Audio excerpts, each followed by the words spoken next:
Well, I hope you love history because we have a historical researcher and an author with us today.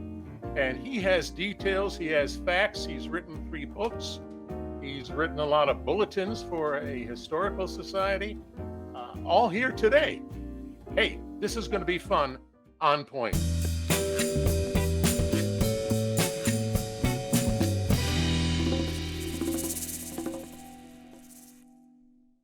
Well, this is On Point, and I am Ken Kiedraowski. And, I've lived in this area, this general area of Northern Harford County, Southern York County for about 16 years now. And I've learned a little bit, and I'm going to emphasize the little part. I I know where the roads are, I think, and I know where my church is, and I know where the supermarkets are, and things like that. But don't ask me where such and such a house used to be 50 or 60 years ago. Don't do that to me, because I can't do that. I mean, that's impossible for me. But the gentleman on the screen with me could probably tell you that and a whole lot more. We're lucky to have with me, and I don't know exactly how to. I'm going to call him a historical researcher and an author. I hope he likes those titles. Doug Washburn. And Doug, as you'll find out in the show, has written some books. He's done a lot of research. So as always on this show, I'm going to be learning a lot, and I hope you'll be learning a lot. So Doug, now that I've said that you've written 3 books about the area, and it's certainly hard work to do to research it however you did it, how did you first get into or have that desire to start researching this area? And I guess you're a lifelong resident, so you had to have that general love, but how did it come to that you put pen to paper, or you started typing on the keyboard and started research and started writing? How did that all start? I guess it really started with working on family genealogy. My maternal line is 9 generations here.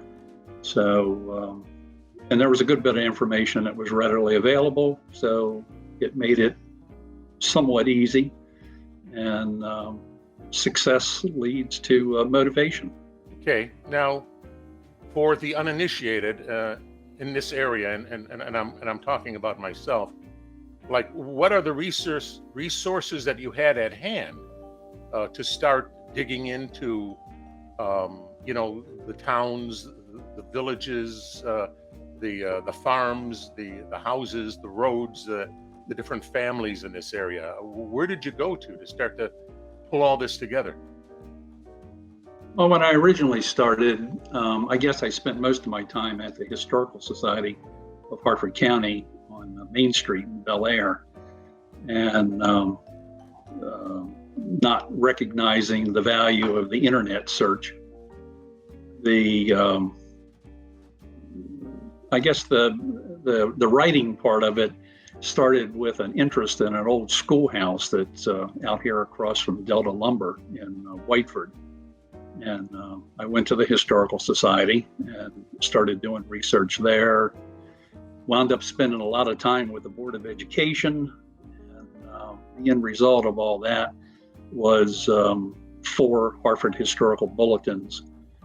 The first one was on Election District 5, which is like Whiteford, Pilesville, Dublin, Darlington. The second one was on Election District 4, which is Norrisville, Jarrettsville, and Upper Crossroads. And since my family roots were all from Northern Harford, Southern York, that was all I really worked on as far as all the schools. But when I did that, I developed an interest in the history of the segregated schools. And I wound up doing a 2-part Harford Historical Bulletin on the segregated schools in the county. After you developed this interest, I know from previous discussions with you that and correct me if I'm wrong, I think it had to do with the Harford County Historical Society. You were steered into to writing a book about the Pilesville area, if I'm not mistaken. So, and maybe that was about 2010, was it, that you wrote that book? Well, started, yeah. Well, because of the Harford historical bulletins on the schools, there was a lady named Ruth Cobb. A lot of folks might remember her, who lives in Pilesville. And over the years, she had amassed a lot of information. And she wanted a book written, but she didn't want to do the writing. And she approached me, and I decided to support the project. And in 2014, 4 years later, we actually did get a book published. It was called A History of Pilesville, Harford County, Maryland. There's more than one way to define Pilesville, but I chose to define it as the zip code, which is a lot more than just the little village or hamlet that people might be familiar with.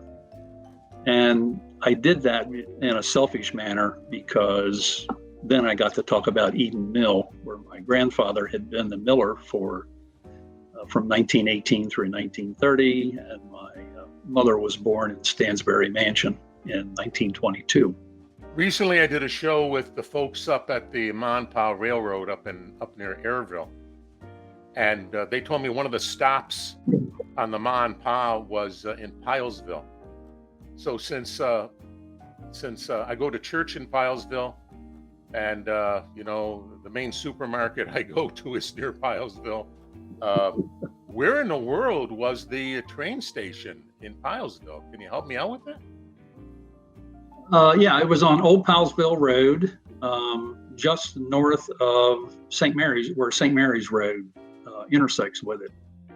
I think it's a landscaping company is located there now. All kinds of trucks and stuff sitting around. Wow. Because, I don't need to tell you the history of the Mon-Pa, just, its history just drives right through all the areas that you wrote about. I mean, if it wasn't for the Mon-Pa Railroad, a lot of development, a lot of wonderful things would never have happened in Harford County and in Southern York County if it wasn't for that line. I mean, it's just incredible what they did. Not only, they started with the narrow gauge and then went to the standard gauge, and but that's another show, and we already did that one, so we'll get back online here. So anything special or unusual or interesting that you could just quickly share about the Pilesville area that you discovered as you were researching your book on Pilesville? Well, the book does have an article about John Wilkes Booth going to a tavern at Five Forks, which is in the Pilesville Zip. It was supposedly where he went and plotted the kidnapping of Lincoln. Actually, Lincoln wasn't supposed to be killed. He was supposed to be kidnapped so he could be swapped for some POWs. Wow. Okay. I've been down here 16 years. That's the first time I heard that one. Wow. Wow. I mean, you can keep on amazing me. You can keep on educating me like that for the whole show. I mean, wow. I had no idea that John Wilkes Booth. So that was all right. So he did that previous to going down to the theater. Was any of the area that you cover a part of his escape route when he did his nasty deed? Okay. No. Right. No. Okay. No, I moved on to Jarrettsville after Pilesville. Yeah, everybody moves on to Jarrettsville. I mean, let's.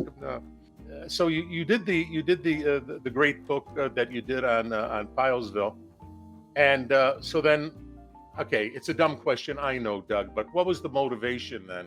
Why is it just because it just made common sense because it was next door? I mean, why did you decide to start digging into Pilesville? I mean, I'm sorry, Jarrettsville. I'm sorry, I misspoke. Oh, okay.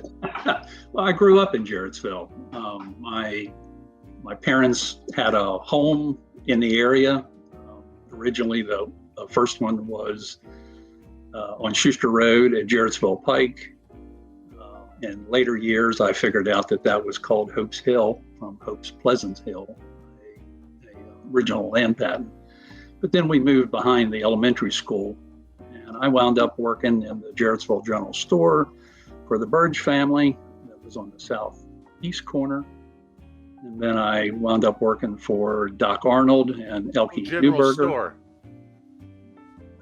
Where was the Jarrettsville General Store? I know where the present day hardware store is down there. Is anywhere near the hardware store? Is it where was it? It was on the southeast General Store? On the southeast corner, where the Carroll fuel station is today. Oh, okay, where the Carroll food. All right, yeah, okay, right, gotcha. And didn't you tell me before there was some very important household, that was where the 7-Eleven is now, an important family household there? Well, it was the Jarrett Mansion. They built it in 1842, and in 1976, a guy named Stanley Lloyd had it bulldozed to make room for the 7-Eleven complex. Okay, this kind of blows my mind. I'm not even from this area, and my love for this area can't possibly run as deep as yours. But isn't there such a thing as historical preservation and stuff? This guy could just bring his bulldozer over and knock down a well-known historical edifice, if you will. It was quite controversial. Unfortunately, the judge didn't get the ruling, the stop work order issued quickly enough, and he did it 7 o'clock in the morning or something before people were rousing, and he got away with it for, I think it was $150 fine. $150 fine. Wow. Something like that. Well, then, here's another question for somebody who has something to do with county government or something. I would be thinking that if those folks there, if that was the Jarrett household, that there should be some sort of a historical marker right in the middle of the 7-Eleven parking lot that says, this is the site, this is the location, this is where it all started for Jarrettsville, something like that. Well, really, Jarrettsville started on the southwest corner. There was the hotel was originally there, and that was the first post office. And actually, Jarrettsville was called Carmen's in its first edition, I guess is what you would call it. It wasn't renamed to Jarrettsville until 1838. 1838. And the original name was Carmen's. M-A-N apostrophe S. Oh, okay. All right, Carmen's. Okay. And I guess there was a family by that name, I guess. Well, it was the hotel was built by a guy named Samuel Marshall, for whom the election district is named. And it was when he died in 1823, it went to his youngest daughter. Her husband was Amos Carmen. Oh, there you go. There you go. Okay, I got to ask you this quick question because maybe you know about it. And I know it's not at the subject at hand. I heard all sorts of stories how Delta, Pennsylvania got its name. And I'm trying to make this quick. One of the things was that all the founding families had no idea what to name it because they didn't want to name it this name. They didn't want to name it this family name, that family name, that family name. So they said, somebody just got out a listing of all of the Greek alphabet and went down the list till they found a Greek alphabet letter that they liked. That's what I heard. Does that even make sense to you? I haven't heard that one. Okay, well, all right. I thought you're the historical genius here. I'm not. So, okay. So, okay. Now, now you wrote your first book and your second book about Jarrettsville. So, here's your chance. We've got let's see. We've got about 10 minutes here where if you want to dig into some interesting historical background that you can amaze people with, please do. I'd love to hear you rattle off some facts that I never heard of before. Uh, well, the histories that have been written about Jarrettsville always talk about a guy named Francis Dines, who had a tavern about where the Keene Dodge building is today. When I was growing up, that was Sinclair Motor Company. And he was there about 1771. He died about 1782, I think it was. And in 1789 is when Samuel Marshall, the guy I talked about before, actually bought the tavern from his widow. And then it was in 1823 when he built the new tavern on the southwest corner, and then evolved to the post office and such, like I said before.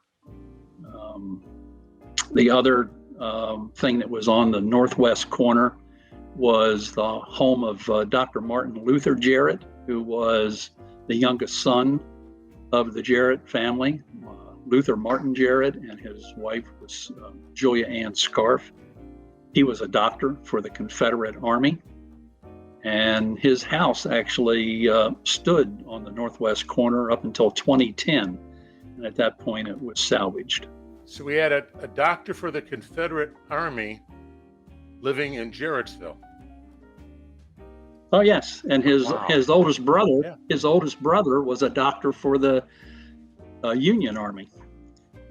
Well, hey, how many stories have been told about brother against brother, family against family? I mean, it's just a sad chapter in the history of our country. It's just and Jarrettsville was one of those towns. And well, here let's get down to specifics here. Dumb question time.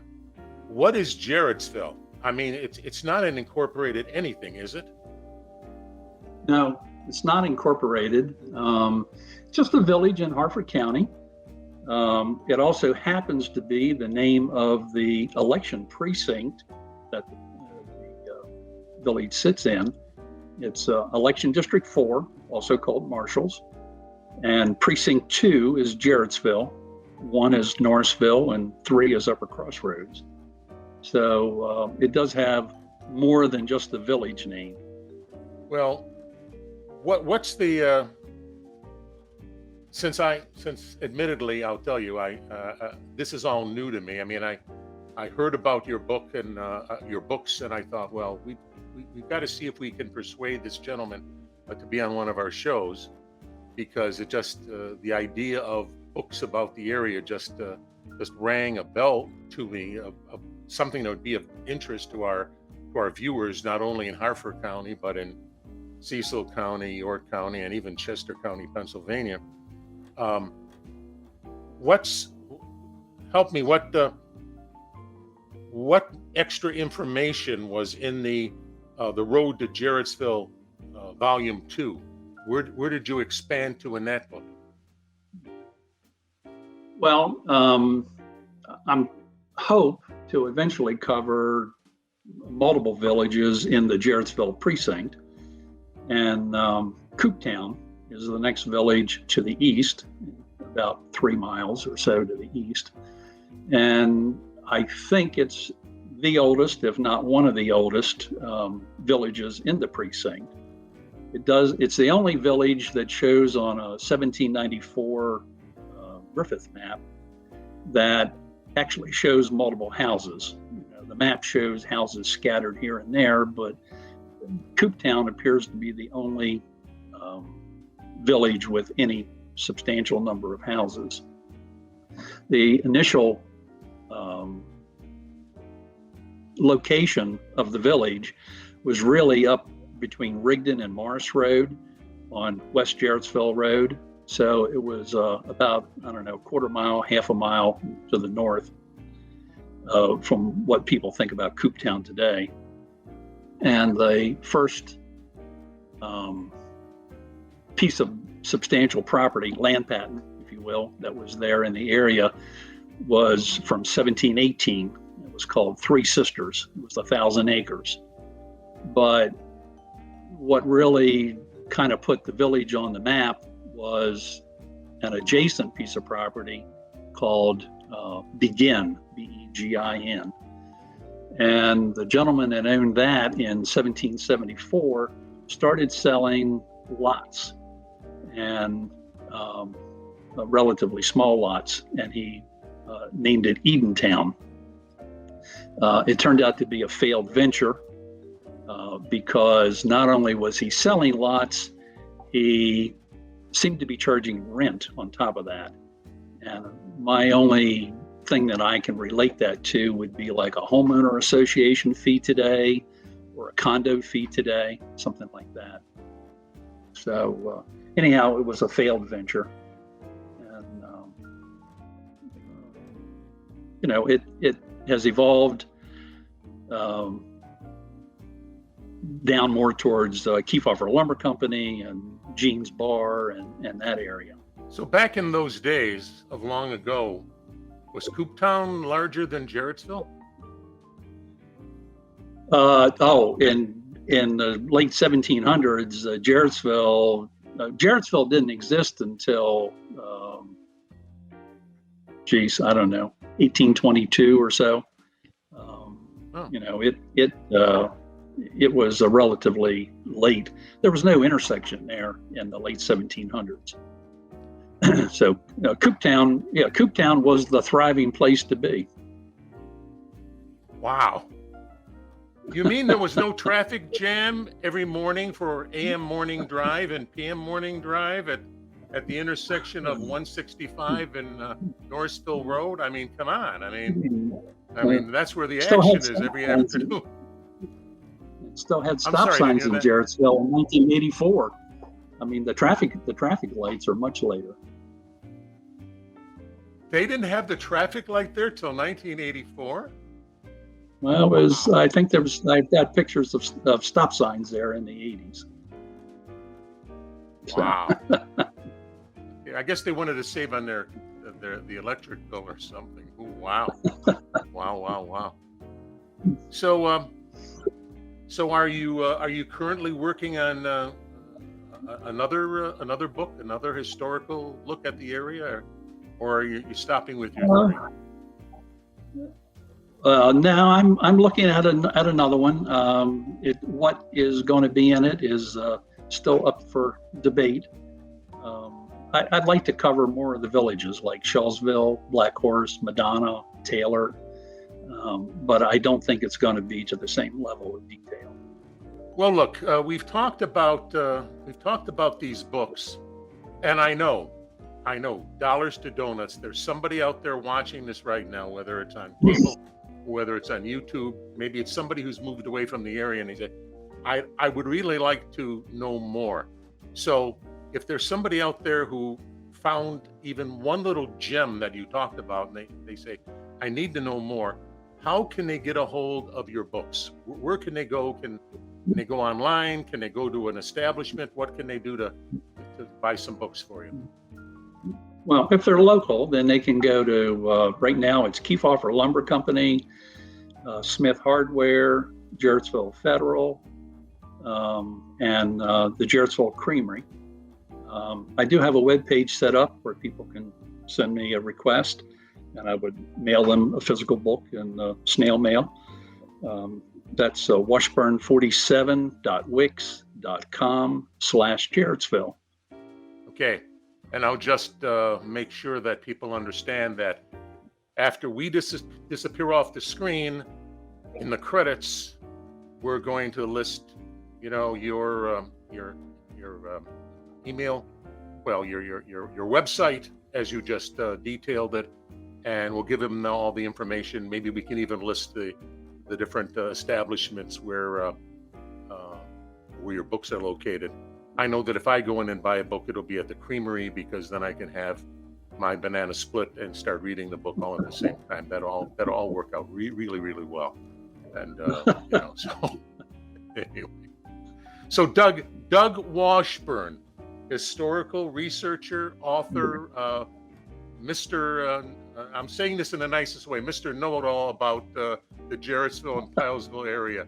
I want to thank you for putting up with our stuff and nonsense. I want to thank you for agreeing to be here, and give my best to your wife, Mary, and maybe she should be in the credits too, because if you're a smart man, you'll thank her for everything that she does for you.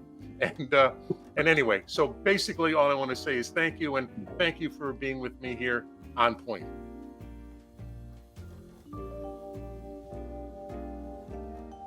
Well, what did we learn today, boys and girls? I mean, wow. I mean, did you like that business about John Wilkes Booth? I mean, come on.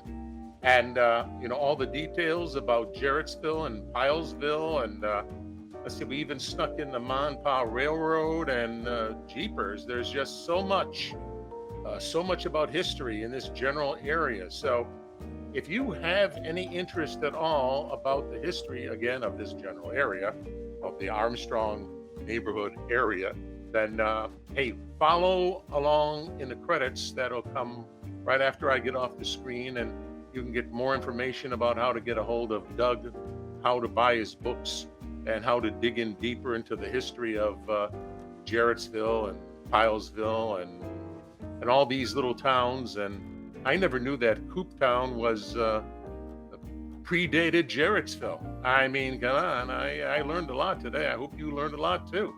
So anyway, now that we took care of history, I need to thank you again for being with me here. I'm Ken Kiedrowski, and I'm glad you were here on point.